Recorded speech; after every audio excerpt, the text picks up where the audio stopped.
Imagine $600 billion being set in motion, signed off at the highest levels of the US and Saudi governments. The first ever presidential stablecoin just pushed $2 billion through Binance. And at the same time, a $4 trillion Gulf war chest is scanning for new homes. And if even 1% of that cash lands on chain, Bitcoin's order book will look like a kiddie pool. Today, I'll trace every pipeline, connect the geopolitical dots, and break down exactly how these mega deals could reshape crypto before the petrodollar even touches the ledger. We've got a huge show for you today, ladies and gentlemen. But before we dive into it, I just want to make an announcement that the Amazon Prime video series that I'm on, called Crypto Nights, was just released over the weekend. If you're a fan of Shark Tank and crypto, you're gonna love this show. I'll leave a link down below to go check it out.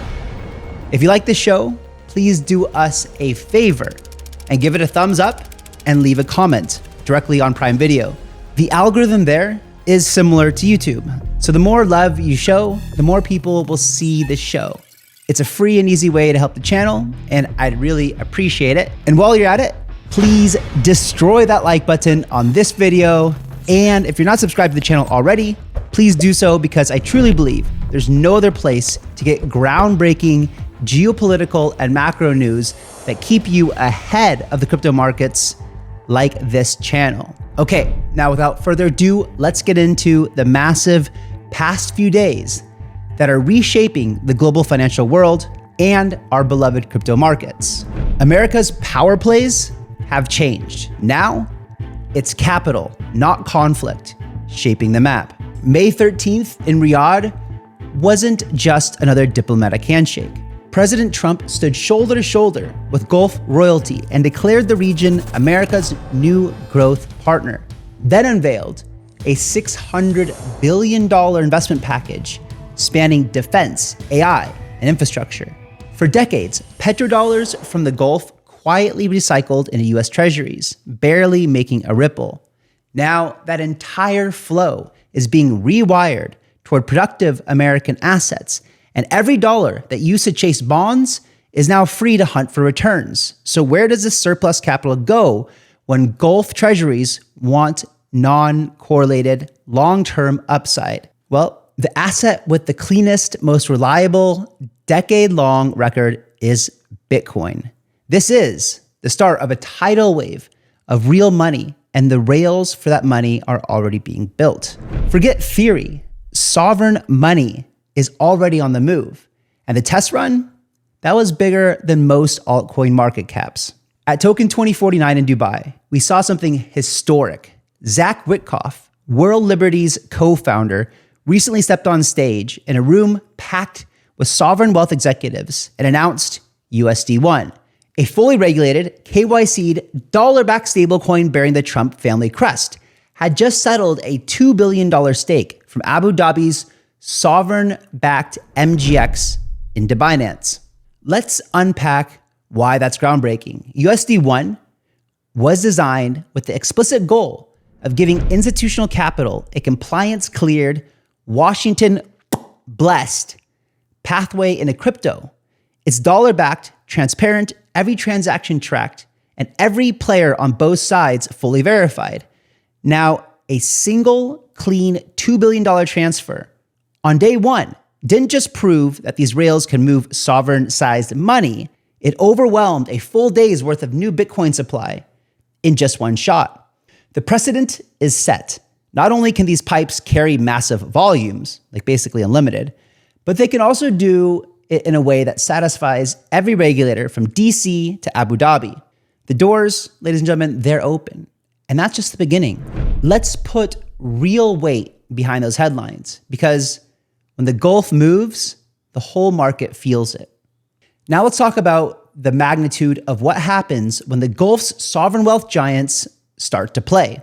We're talking about funds like Saudi Arabia's Public Investment Fund, Abu Dhabi's Investment Authority, Mubadala, and the Qatar Investment Authority, entities whose combined firepower is nearly $4 trillion. That's a third of all sovereign wealth globally. When these institutions even whisper about moving a slice of their portfolios, every investment bank and asset manager in the world sits up. Imagine if just 1% of their assets, $40 billion, flowed into Bitcoin. That amount alone is 2/3 of Bitcoin's average monthly spot trading volume. Even if that much demand were spread out quietly over months, it would tighten supply and send the price curve literally vertical. For these funds, a tiny adjustment to their allocation is massive. For the Bitcoin market, every move is deliberate, measured, and guaranteed to move markets. And here's where the real world money meets the digital world. There are 5 pipes turning oil into Bitcoin quietly and powerfully. So how does this capital actually find its way onto the Bitcoin ledger? The truth is, it never happens through just one channel. First, we have the ETF spot route, where Abu Dhabi's Mubadala just disclosed holding 8.7 million shares of BlackRock's IBIT ETF, equating to about $400 million in Bitcoin exposure. When the leading sovereign wealth fund takes the leap, it signals to every other fund in the region that the compliance risks are handled, and suddenly the ETF channel becomes the safest, most liquid highway for institutional allocations into Bitcoin. At the same time, there's the world of OTC block trades. They aren't your typical exchange buys. When a Gulf sovereign fund wants to build $1 billion position, it doesn't place a giant buy order on Binance or Coinbase. Instead, it mandates Wall Street titans like Galaxy, Brevan Howard, or Apollo to accumulate positions off exchange in stealth and deliver the coins to top-tier custodians like Zodia or Kamino. These moves get revealed only in quarterly filings, long after the market has absorbed the impact. For the average investor, by the time the headline drops, the position has already been built. And then there's the stablecoin settlement pipeline. Gulf corporates and conglomerates are now actively invoicing one another in USD-pegged stablecoins. Just look at MGX, an Abu Dhabi investment powerhouse, settling a $2 billion investment into Binance entirely in USD1. Or DP World, the region's logistics giant, rolling out stablecoin-based payment rails for cross-border trade across Asia and Africa. The real breakthrough? Cash that isn't needed for working capital no longer sits idle. Company like Bahrain's Al Abraj Restaurants Group are already following the MicroStrategy playbook, sweeping surplus stablecoin balances into Bitcoin reserves, taking what used to be excess liquidity and turning it into a hard cap, long-term store of value at an oil-rich scale. And with USD1 already live, plus a UAE dirham peg tether coin is about to hit the rails, the region is building out the infrastructure for cross-border settlements and crypto treasury management at a speed Western banks can only dream of. On the mining front, the Gulf isn't just dipping a toe in, it's flipping the script. Marathon Digital and Zero2 are running a 200 megawatt immersion mining site in Abu Dhabi. Every megawatt turns what used to be wasted, flared gas into new Bitcoin, which lands straight onto the balance sheets, literally converting petrodollars into digital gold. This is both an ESG win and strategic reserve move, giving the region not just an allocation, but an actual production stake in Bitcoin's future supply. Finally, let's talk about family offices and private dynasties. While sovereign wealth funds play it by the book, family offices in the region are built for speed and risk. When macro investing legends like Ray Dalio open family office hubs in the UAE, they're sending a green light to Gulf dynasties. Crypto is on the menu, and the regulatory cover is there. These private wealth desks tend to mirror the sovereign strategies, but with more risk and a taste for early stage bets. Expect to see direct exchange buys, venture capital deals in the hottest tokens, and custody wallets ballooning with each regulatory green light. Together, these 5 pipes let the Gulf surplus cash land on chain in a way that doesn't spike the public order book until, of course, The price action betrays them. Each route is another lever, another mechanism for sovereign-grade capital to quietly, efficiently, and powerfully flow into Bitcoin. Let's get concrete. How big is the real buy pressure? And where does all this money actually come from? Let's pull back the curtain and break down how these flows add up. Imagine the Gulf's sovereign wealth funds decide to allocate just 1% of their $4 trillion into Bitcoin. That's $40 billion move right there. And this is considered a base case scenario, cautious by their standards, as some might edge closer to 3% in aggressive markets, which would push the figure to a whopping $120 billion. Now overlay this with the OTC block trades, another 10 billion or so added quietly. Since about a quarter of sovereign wealth fund Bitcoin exposure is often built out of sight to avoid slippage or wild price swings, add a conservative 2 billion more coming from Gulf mining operations through 2026. And don't forget the steady drip of idle corporate stablecoin balances being swept into Bitcoin reserves, an additional 2 billion per year. Sum it all up, and you arrive at a realistic $55 billion in new spot demand for Bitcoin, even before any parabolic price moves.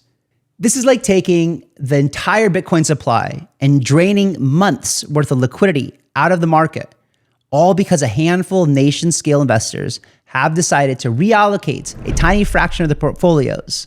It's a supply shock by design, and it's only possible because these institutional pipes, ETF, OTC, stablecoins, mining, and private wealth, have all opened simultaneously.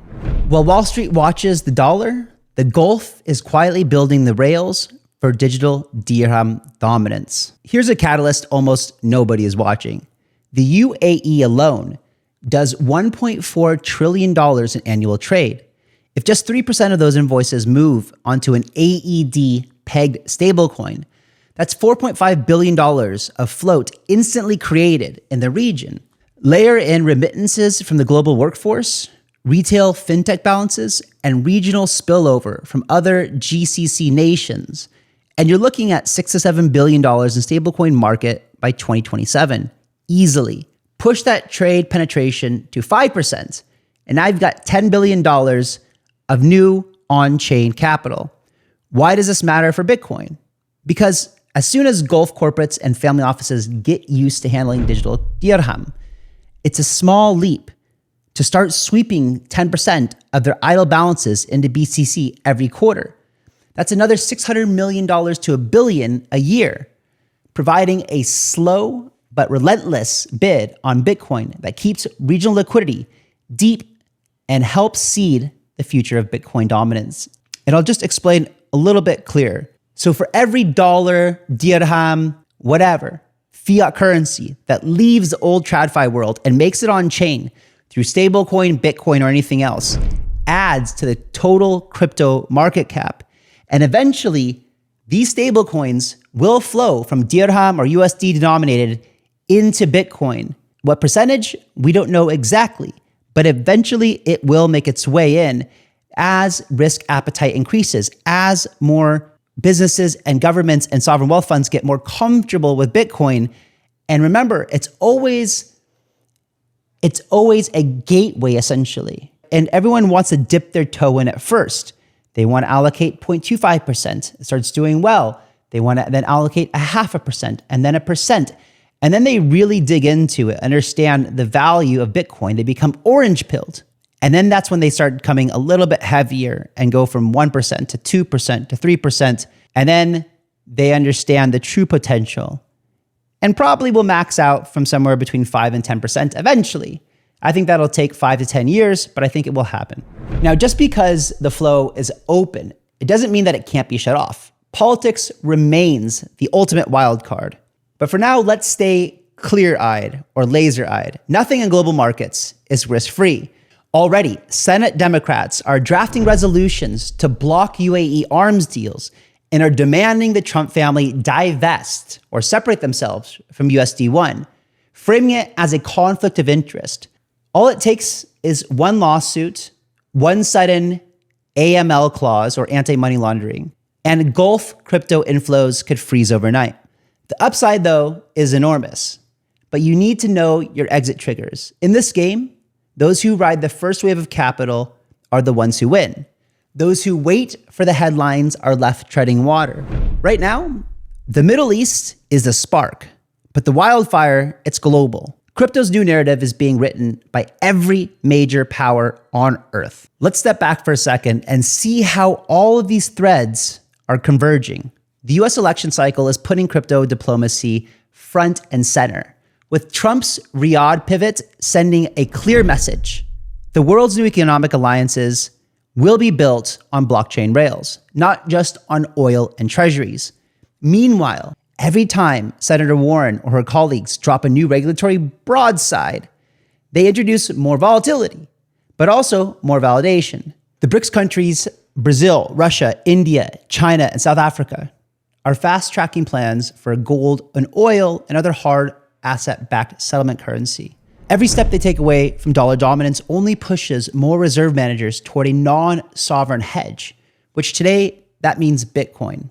Now, Kyle, you might ask and wonder, like I did and have been, what is happening with BRICS anyway? I mean, their big plan that we've been talking about on this channel forever has been to create a new currency that competes with the US dollar. But now that Trump's come in office and directly threatened anyone who challenges the US dollar, well, I start to see less talk about that. But the fact that the administration thinks that we're going to get out of the deficit that we're in, $36 trillion of debt, when in reality, right now, the national debt is just growing and the new bills that are being passed aren't actually going to eliminate that fiscal spending. They're actually increasing it. So that is a lot of political talk that's happening right now. And this is why it's still relevant. And at the same time, countries are moving fast on digital money. India already has millions using digital rupee. And Saudi Arabia is testing its own project Aber. The more these government digital currencies take off, the closer we get to a world where money moves instantly. And the easier it is for big investors to shift cash into assets like Bitcoin. Meanwhile, places like Hong Kong and Singapore are rolling out the red carpet for crypto. And once Asian funds can buy Bitcoin ETFs at home, which is coming, expect even more money to flood in from the East. Crypto doesn't move in a vacuum. It breathes through geopolitics. And this is a front row to history in the making. You're watching it and we're bringing it to you right here on this channel. So if you're not subscribed, make sure you do that. From Riyadh's trillion-dollar handshake to the coming waves of global capital, every headline shapes the next candle. And if you want to be on the right side of this historic shift, then make sure you remember to always stay bold and stay informed and watch this channel because we're bringing you guys the news as it pertains to crypto, as it happens in nearly real time so that you can stay ahead of the markets. Remember, and I get a lot of comments actually on the vlog that just happened over the weekend. If you guys haven't seen that, my trip to Dubai, behind the scenes, go ahead and watch that. We'll put that at the end of this video as well. But remember, I wear my values every day. You guys might say, Kyle, but you wear the same shirts every single day. But I do because I'm an advertising billboard for what I believe in. And I'll just turn around and show you real quick.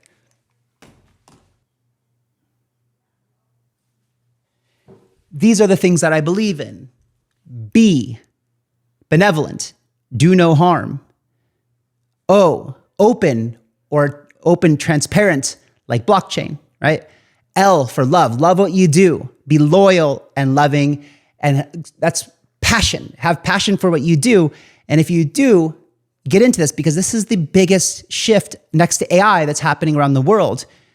And you know that if you're watching the channel. And finally, D for decentralized, because as exciting as it is to see all of this global capital come on chain, the reality is, and don't get distracted by the fact that these stable coins, these real world assets, they are coming on chain. And yes, they will be a net positive for the industry because as I said, all the money that leaves the traditional financial world and comes on chain has the potential to come into our beloved Bitcoin and altcoin markets, and it will make its way there. That is the massive tidal wave of capital that's coming into our industry. That's what will take the global market cap of our crypto industry from just a few trillion to tens of trillions, and one day, hundreds of trillions of dollars will be on chain.